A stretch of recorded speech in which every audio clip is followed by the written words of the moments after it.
Hey guys, welcome back to the channel. Welcome back to the Delusional Dev Diaries with me, Josh Yee, where I'm here to talk about my experiences as I build my way out of unemployment.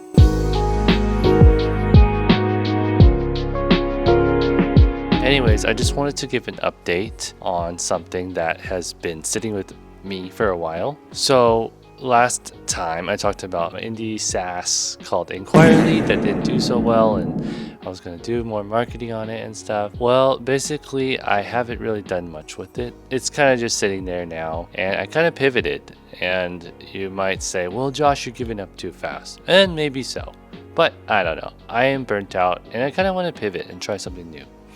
I got inspired, and so I am going into indie game development, and I want to try it out. And I'm going to collaborate with my wife. She's going to do all the 2D pixel art, and I'll do all the coding. So it'll be a nice little joint effort team thingy going on, and that's super cool because we didn't even do that with our SaaS. It was just me. So this is kind of fun. It's back in the creative side. Yeah, so I'm not saying that this is the better path. It's just about trying something different and going with my instincts and just seeing what happens, just shooting for the moon and see, what fits me and my life and my delusion.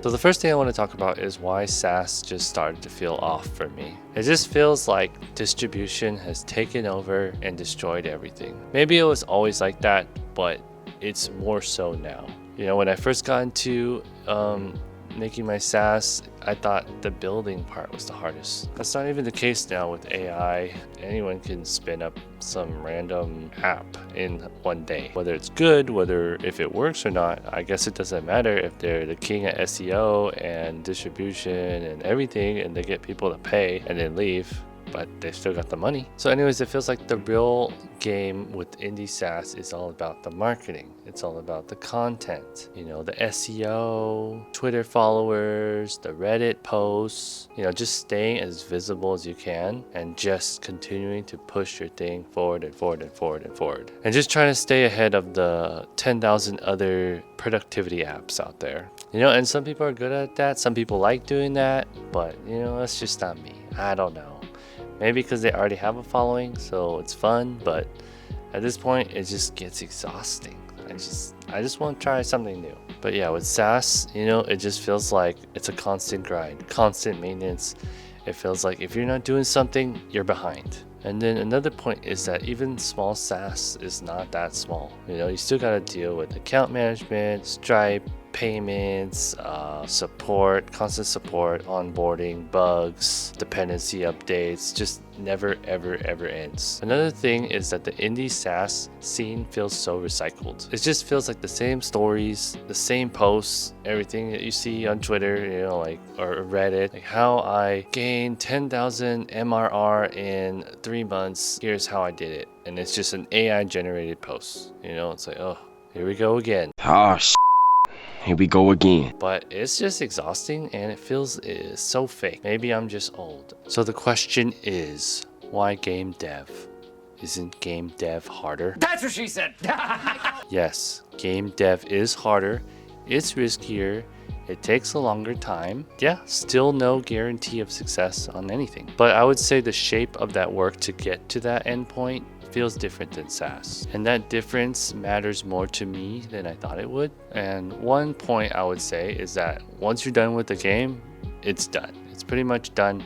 You release it, you can maybe fix some bugs in the beginning and all that stuff. There's no billing maintenance, answering support emails, and there's no constant worrying about churn. Once you release it and you market it initially, you're good. You can have sales, you can push for more content, you get other streamers to stream your game, but all in all, you have a final product that you can say you're done.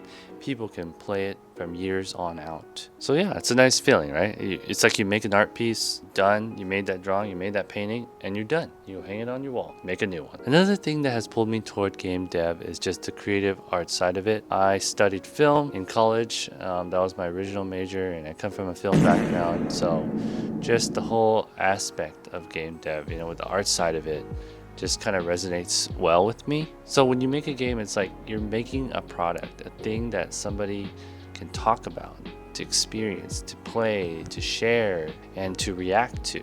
Like streamers, they're gonna play it, they're gonna show it off, other people are gonna play it, they're gonna show it off. Are streamers gonna stream your next SaaS app? No, that's not how tools work. Most tools get used for a bit and then they get replaced with a better tool. So another thing that it's also inspired me was just building something with my wife. You know, back in the day, if you check our Instagram, it's all photography stuff that I did with my wife. We would travel, do photography, videography, everything, and it was so fun. But we recently have stopped, you know, ever since we had our first kid, and it's just been slowing down. You know, life catches up, gotta do your adult thing, and it's just harder to get out and do stuff now. Yeah, so just being able to like design assets together, talk about game design and how we can make this more fun, relatable for people to enjoy, how we can make it true to the culture, since this is a Filipino based game. And it's just fun. It's just something to share and collaborate about after all these years of, you know, just doing our normal day-to-day life. Also, I think that game dev just works with our schedule at this point. You can just work on it, stop, come back, work on it, versus indie SaaS, you kind of need to keep that momentum, you need to keep going, you need to keep grinding. Yeah, so it just feels like with indie SaaS, it's just you have to be all in and you can't just stop and do something else. Versus game dev, you can. You know, people work on games for years. If you were to work on your SaaS for years, your SaaS would be left behind in the dust and no one would need that app, or there would be hundreds of more of that same very app. So you're irrelevant at this point. Another thing I will mention too is visibility.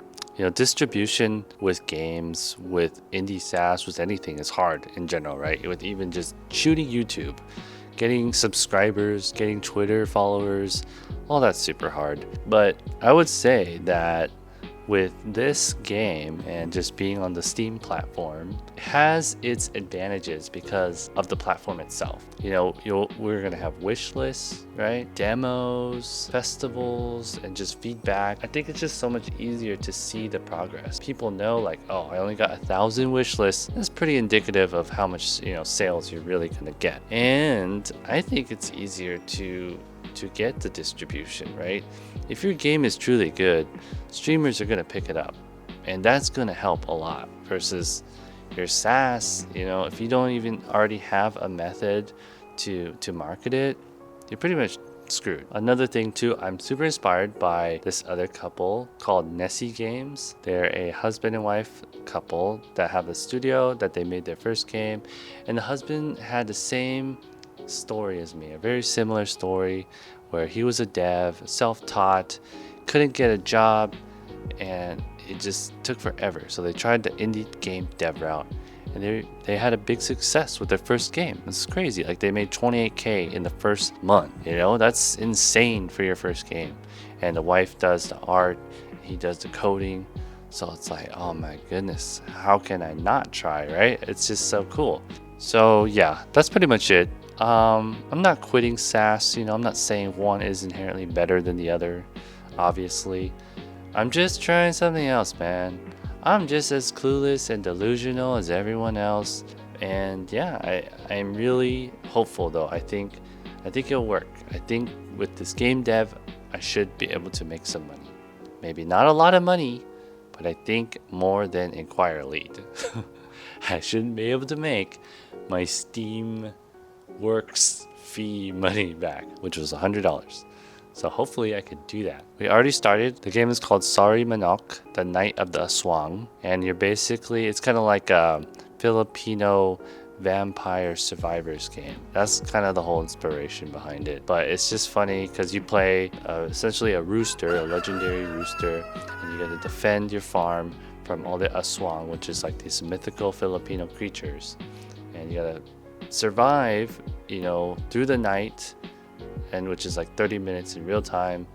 And if you survive, the rooster crows and you have saved the farm and you live happily ever after. That's the early access version.